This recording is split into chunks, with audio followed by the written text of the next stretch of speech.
સુરતમાં વધુ એકવાર વેપારીઓ સાથે ઉઠમણું થયું।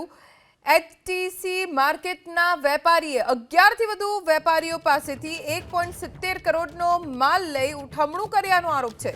શ્રીનિવાસ સાડી નામની દુકાન ધરાવતા વિરેન્દ્રએ ગ્રે કાપડનો માલ ઉધાર પેટે ખરીદ્યો હતો અને પૈસા ચૂકવી શરૂઆતના ધોરણે વિશ્વાસ અને ભરોસો જીત્યો।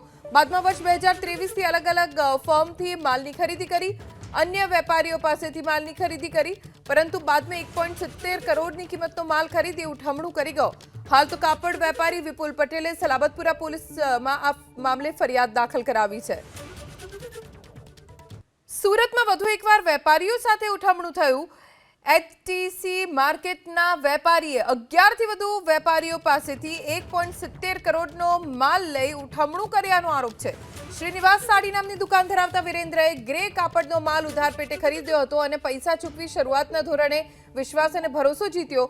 બાદમાં વર્ષ 2023 થી અલગ-અલગ ફર્મથી માલની ખરીદી કરી, अन्य वेपारीओ पासेथी मालनी खरीदी करी, परंतु बाद में 1.70 करोड़नी कीमतनो माल खरीदी उठमणुं करी गयो।